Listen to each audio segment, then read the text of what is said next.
Well, there you are. This is Endless Motion from Ben Sound. And the people at Ben Sound are really particularly good because they help broadcasters such as ourselves who don't have much money, and they let us use their music as long as we say who's giving it to us. And it is Ben Sound, so remember that name when you're searching the web. Right, okay. It was a little bit long because I was trying hard to get us started on television. I was ready to push the button, but then the button disappeared. These things do happen. These things do happen. Well, good morning. And the headlines this morning, because they are all to do with Martin Bashir and the BBC. And the BBC is taking a bit of a shellacking this morning because Prince William has got into the act. And he's raging at the BBC lies that were told to Diana through Martin Bashir in the famous interview that took place, in which I think she, forgive me if I don't get the quote exactly right, but there are three of us in this marriage. So what has happened is that it appears that the BBC have been having internal inquiries into the veracity of whether Martin Bashir did the job as a proper journalist or not, because it is a very, very important interview. But by any token, the future king, Prince Charles, and his wife Diana were going through a very bad patch. And Bashir, it appears, decided to jump onto the bandwagon and do an interview which destroyed the marriage, but also what Prince William is saying and others are saying is it destroyed my mother, and that there was a whole tissue of lies that were spun, and the BBC allowed Bashir to practice this. He forged documents. He told all sorts of porcupines to Diana's brother and persuaded him to go on side. So all in all, not a very, very nice thing to have happened.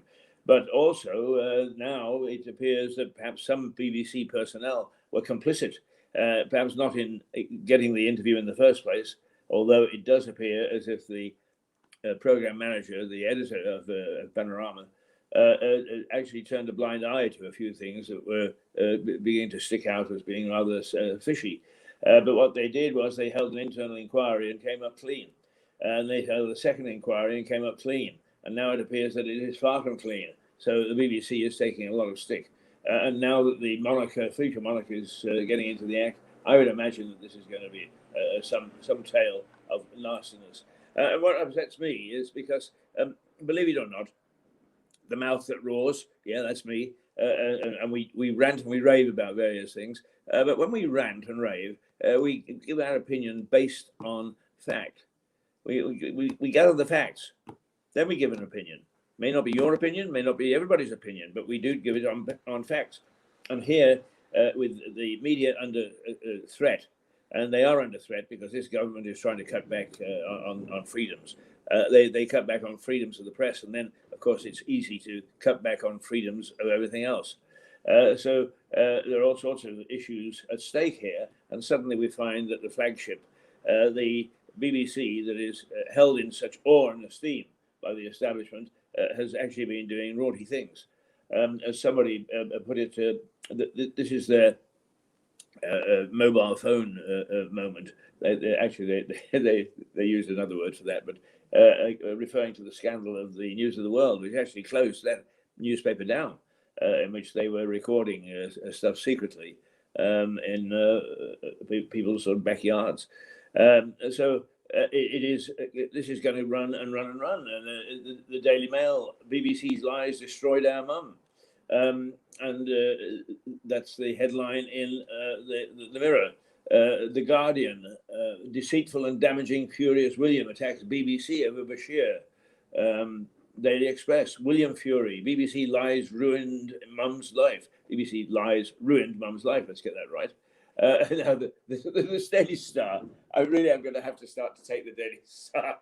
It's got a huge sense of humour, and although this is a very serious thing, what it's got is it's got a picture of Prince William taking his jab on the front pages. And then there's a little box from the person giving the jab saying, a little prick. And having William saying, he certainly is that, of course, referring to Bashir. I must say that it is quite amusing, and I just hope that the dear old Daily Star, it is gaining in my affection. I doubt if I would ever share its politics, but what the hell? If it's a good newspaper, it's a good newspaper. And I just the last few days, I've started to notice its headlines, leader writers, as they call, and that used to be the Sun. Well, the Sun used to pay a huge amount of money to people to come up with great headlines, like "Up Yours to Laws" is the one that I remember when we were talking about EMS and so on. Right, the I. William hits out at BBC over the damage done to Diana, and what he's saying is, look, it destroyed my mother. It added to her. She was sensitive enough as it was, and that this actually added to her paranoia, and actually probably caused the split from the royal family, and I suppose, if you want to follow it down, to her death. So the boys, well, there's nothing from Harry yet, but certainly William is furious at what happened, and he's furious at the cover-ups that have taken place, and so he should be. It's that sort of thing that makes us not only suspect media, but also suspect the establishment, that they're, and particularly since the other story that is analysis is going is all the cover-ups that have occurred at Scotland Yard. And it's not so much the cover-ups. What happens is they order an inquiry and then they never release it. And there's another one into the axe murder in the 1980s of a private detective who is suggested was just finding out a few things about the establishment that he shouldn't have, and ended up with an axe in his head. And there's been an inquiry, and here it is, I mean, some 30 years later, and it's been blocked by the Home Secretary. Well, pretty, if you really want us to take you seriously, or this government seriously, don't stop relying upon the jab. You've done a marvelous job with the virus. Can't take that away from you. But the rest, you really are going to have to stand up and be counted. And is that why you're actually trying to bear down on the freedoms, both to the press and to the individual, onto persons, onto people? We really do want to know, because it is not good in a free society to have an establishment that is constantly in almost every aspect of it. It's broadcasting, state broadcaster. Okay, the BBC is not a state broadcaster, but it is the country's broadcaster. The Metropolitan Police. Okay, we get into the NHS. Everybody's hiding everything. My question has to be is, have we had a generation of totally incompetent people?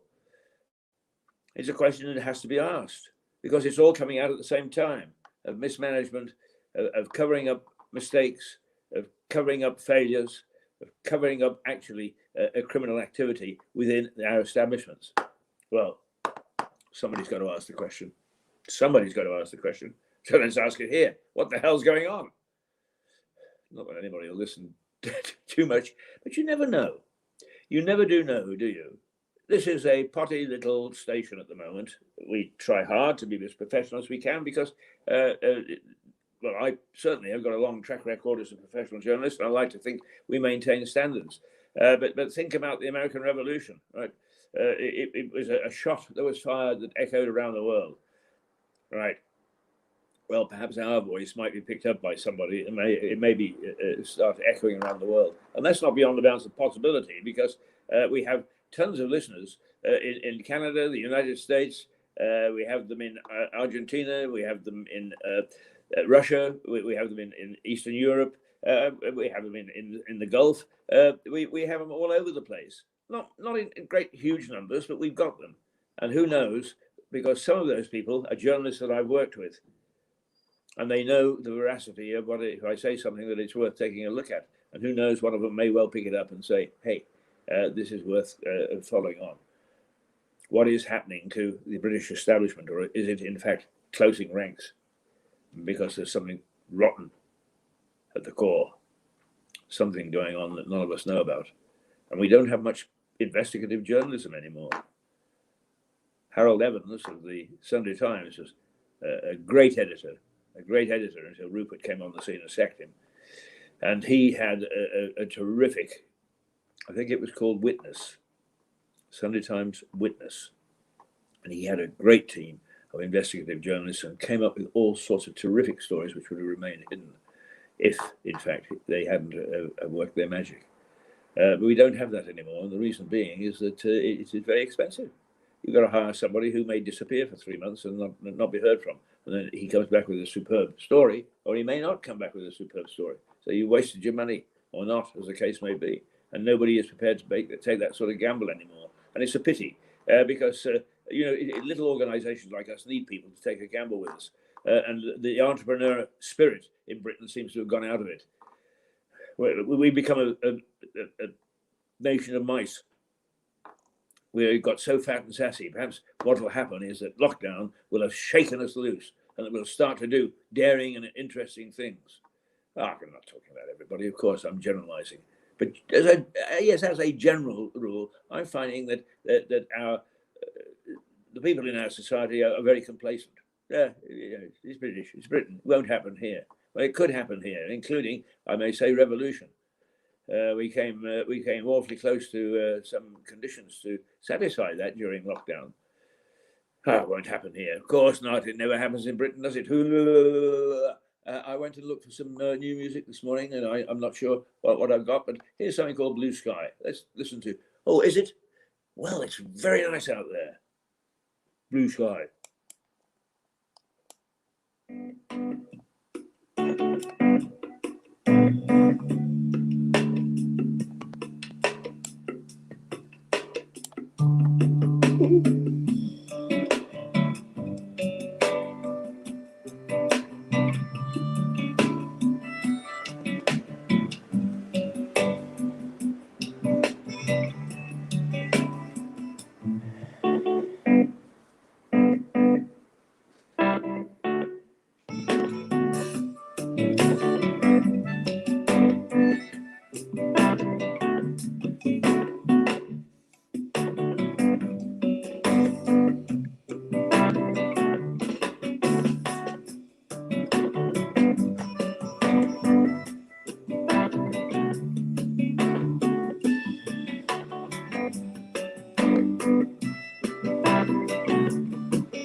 Calm down with the thing.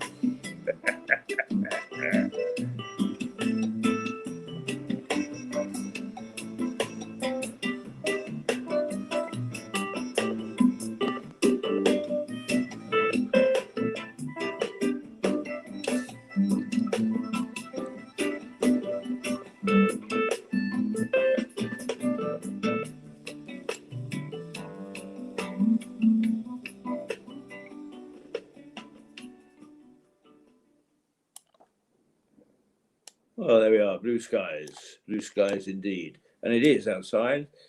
And what's the weather? Well, it's going to hit 13 degrees today, which isn't exactly a huge summer, but it's going to stay constant over the weekend with that. And we're going to have sunny skies, and we're going to have a little bit of rain, just a light rain shower here and there, which always happens whenever I sit down for lunch outside a pub. And there is a strong breeze, and there is indeed. Because my fedora, as they say, my trilby, almost took a flying leap over the. I can want to say Newton Ards, isn't it? New Haven Swing Bridge into the ooze. I just saved it in time. Anyway, let's just go back to the newspaper headlines. And there are two papers that have got different headlines. Jabs take the strain, and that's the Metro. And what they're saying is it looks as if we are safe for a June the 17th liftoff of restrictions, because it says that the medical establishment have tested and retested, and they have looked at our jabs, and our jabs are actually protecting us against the Indian variant. So the threat is beginning to die down. Now, be careful, because, I'm not blaming the government for this. They have to react. But this is a very, very clever bug. I rather think that every time that we find a way to stop it, it calls a conference and it says, okay, chaps, how do we get around this? And get around it, they do. So just do be a bit cautious. But apparently, it looks as if those of us who have taken the jabs are okay. And those who haven't, they're playing Russian roulette with whether they go to hospital or not. So it's up to them. But the Financial Times is talking about something totally different, and that is that we may get very cheap beef eventually, and it's causing an uproar because now that we're out of the EU, we're able to make our own tariffs and able to show, make deals with whoever we want, which is very good. Except that we're making a deal with the Australians for beef, and it'll be a zero tariff, so it comes into the country without any customs duty, which is not passed on to us. And the British farmer is saying, hey, hang on. If you do that, you're going to put us out of business, because we can't compete with the beef that the Australians, because it's a huge continent. We never think of Australia as a continent, but it's a continent. And what are we? A tiny little island, which means that it's just the same as the supermarket versus the little store. Going to the supermarket, you can find, say, a pint of milk on for a pound, and the same in the tiny little supermarket or tiny little shop on the corner, it'll be £1.20. And that's the sort of thing that we're looking at. So the Financial Times is saying, hey, be careful, Boris. And indeed, I think that they are negotiating to make sure that the British farmer doesn't suffer. It's not only that, but I rather like this morning. I travelled in from New Haven, not Newtonards, on the train to Lewis. It's about a 10-minute ride, perhaps about 10 miles. And I looked at the countryside, and my first thought was, on a morning like this, how beautiful it is, because you can see the downs in the background, and then there is a plain, the Ouse Valley, which stretches up to the foothills. And most of it is, there's some arable, but most of it is not. It's used for pasture. So you see sheep and cows and animals scattered across, and a beautiful picture it is. Very bucolic indeed, and the sort of thing that we can provide. But if we're going to provide it at the cost of cheap beef, and lose it at the cost of cheap beef, which will come in as a carcass, won't come in as a live cow, I don't think, anyway. Oh dear. So that's what the Financial Times is on about. And the other one is, as I say, the Metro jabs take the strain, is that we're looking good for double jabs. I've had both jabs. I'm old enough to have them. But the main headlines are the Prince's rage and sadness at the BBC lies to Diana. And that is the main story in all the papers, with the exception of the two that I've just mentioned. It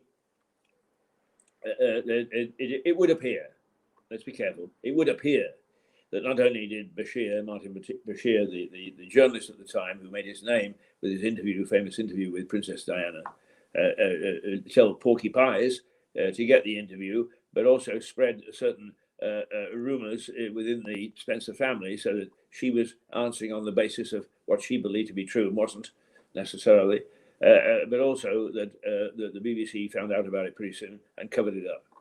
And cover up seems to be the order of the day. And it's a very unhappy situation that should occur, because I work for the BBC. I know what all its weaknesses and all its ills and so on and so forth. It's a funny organisation, to say the least. Odd. But nonetheless, it is our prime broadcaster. And if it's going to start using those sort of tricks and then cover them up, is what hope is that people will take the rest of us seriously. Seriously, seriously, seriously. If you recall, the News of the World had that effect, but it was the News of the World. And people would buy it for its salacious stories for a long time. Okay, let's play a little bit of music to get us out of... it's something called Fond Memories. Let's have a little fond memory.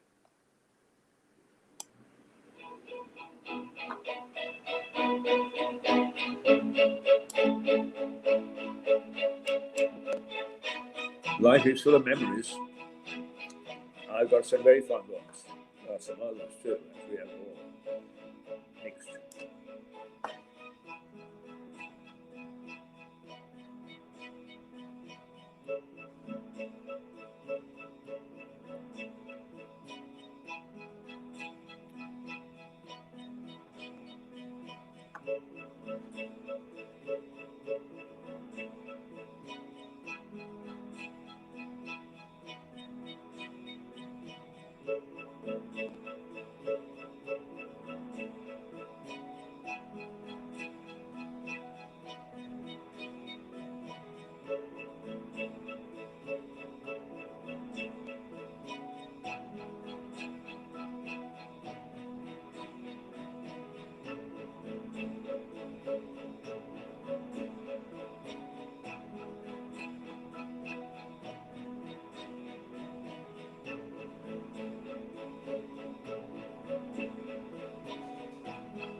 Well, slightly repetitive, but it's okay. It'll lift our spirits for the morning, I think.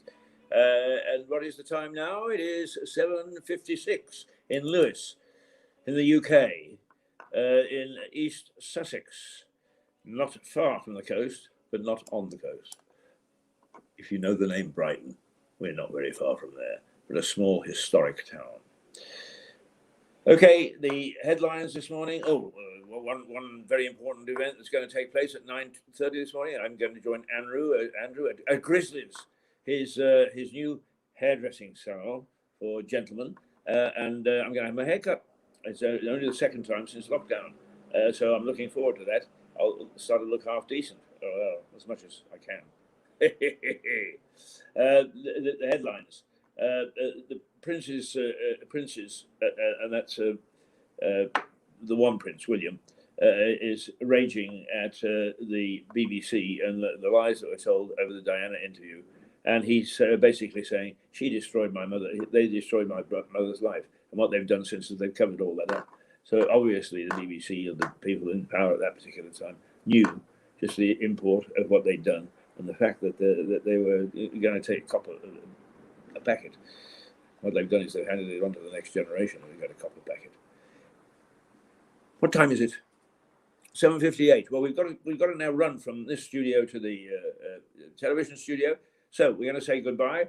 The weather, you're going to have sunshine for most of the day with a little bit of cloud around, strong winds, unfortunately, and a little bit of light rain now and again. And that's going to continue throughout the weekend. It's not going to be bad, but hang on to your hat. I've had to. Toodle pip. See you in a little while.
Welcome to my show with